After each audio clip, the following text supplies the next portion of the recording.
Oui, les frères, savez-vous, dire un petit mot, vous savez, s'il n'y a que des chrétiens, je voudrais vous dire que vous savez que je suis un rétrograde qui est revenu au Seigneur depuis 6 ans.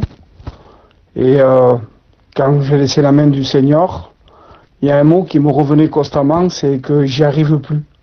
J'arrêtais pas d'entendre ce mot, j'arrive plus. J'arrive plus. Et je voudrais vous dire que le Seigneur ne nous demande pas d'arriver, mais ce qui honore Dieu, c'est la foi. Dieu ne nous demande pas de faire quelque chose. Et j'étais en prison spirituellement pendant 1 an. Et vous savez, j'arrêtais pas de dire ça, j'arrive plus. Et quand je voyais mes frères, parce que les frères c'est fort, qu'on me disait mais qu'est-ce que tu fais? Viens à la réunion. Je venais, les frères, et je pleurais de la présence de Dieu, mais je pleurais en réalité sur ce que j'avais perdu. Peut-être des places, des honneurs, mais je pleurais pas sur le mal que j'avais fait à Dieu. Et c'est ça la prison.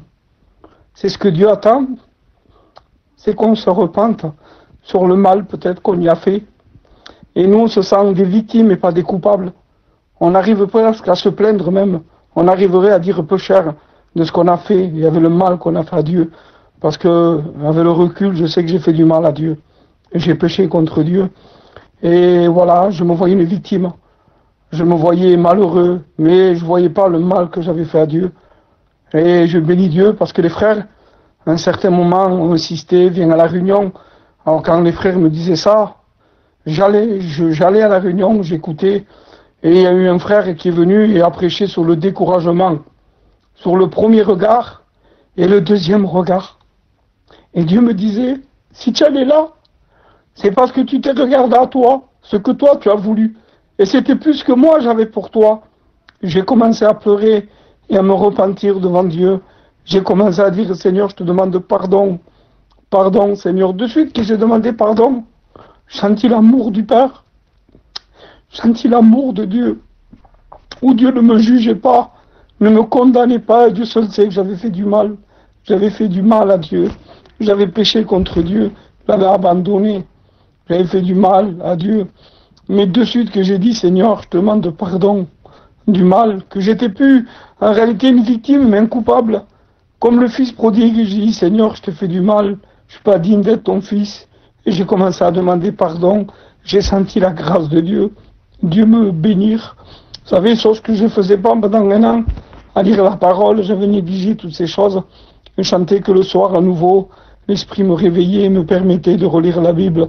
Je chantais le joie, quelque chose d'extraordinaire. Mais les combats sont venus instantanément.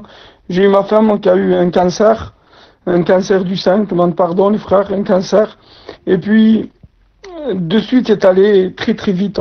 C'est qu'il a fallu tout enlever, tout racler, et j'étais chez moi et je voyais ma femme tous les jours dépérir, plus de cheveux, je me voyais de mes 3 petits, et je me voyais des fois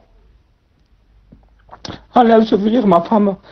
Et je disais, et le diable est venu me dire, regarde, tu as prié, tu t'es repenti. Et regarde ce que tu es en train de passer. Et je bénis Dieu, parce que j'ai senti le Seigneur m'appeler dans ma chambre. Parce que Dieu nous appelle dans le secret, les frères. Vous savez, des fois, on va aller dans l'assemblée, mais c'est vrai, il faut aller à l'assemblée, mais si on n'arrive pas à revenir chez nous, ça va être difficile. Et j'ai senti cette voix, Dieu m'appelait. Et je me suis mis dans ma chambre et je me suis mis à genoux. Et je priais, je disais, Seigneur, je comprends pas. Je comprends pas. Et l'esprit me disait, mais j'ai pas le droit de la prendre, moi, elle est pas à moi, alors. À qui elle est? Elle est à toi ou elle est à moi? Et j'ai commencé à dire, Seigneur, c'est vrai. Elle est plus à toi qu'à moi. C'est ta brebis à toi. Moi, elle est que mon épouse, mais toi, elle est ta fille. Et j'ai commencé à demander pardon, parce que c'est vrai que le Seigneur nous a pas promis la terre et les frères, il nous a promis le ciel. Tout est en haut. Et nous regarde en bas. Et Dieu nous dit, regarde en haut. Et puis j'ai commencé à prier. Et vous savez, dans ce besoin, même financièrement, j'allais à Coluche chercher à manger. Ma femme a un cancer, j'allais à Coluche chercher à manger. Et je comprenais pas. J'étais troublé. J'étais tout seul à rapport à la nouvelle. Et là, le Seigneur, quand je dis, Seigneur, regarde, alors je comprends qu'il peut sur le juste comme sur l'injuste. Mais comment est-ce possible que je mangeais mon pain à l'âge que j'ai. Comment est-ce possible, Seigneur, que tu ne pourvois pas aux besoins? Tu as dit que le juste ne mendirait pas son pain. Et quand je dis ça, mon téléphone se met à sonner. Et quand il sonne, vois sur l'appareil quelqu'un à qui qui me vendait de la marchandise. Et je vois un soldeur.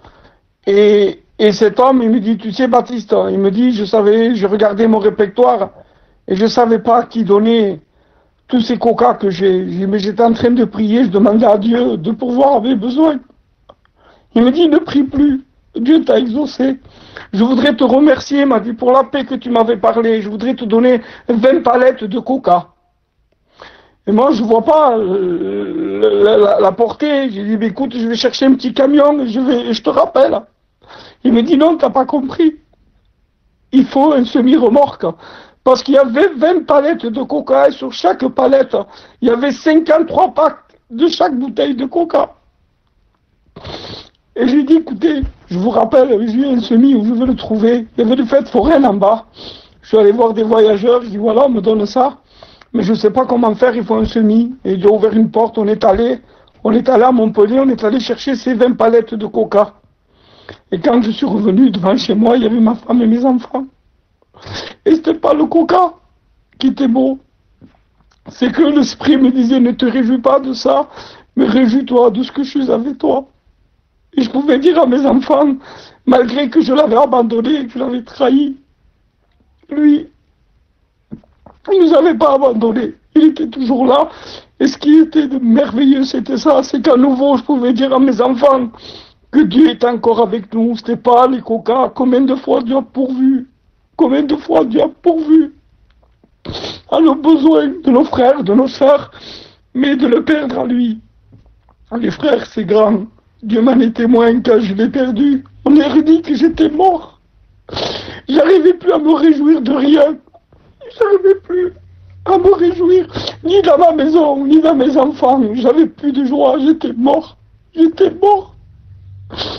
Mais quand je l'ai retrouvé, quelle joie, Dieu m'en est témoin, quelle joie de pouvoir se lever la nuit, de lire la Bible, de pouvoir avoir cette assurance d'avoir audience avec le Père.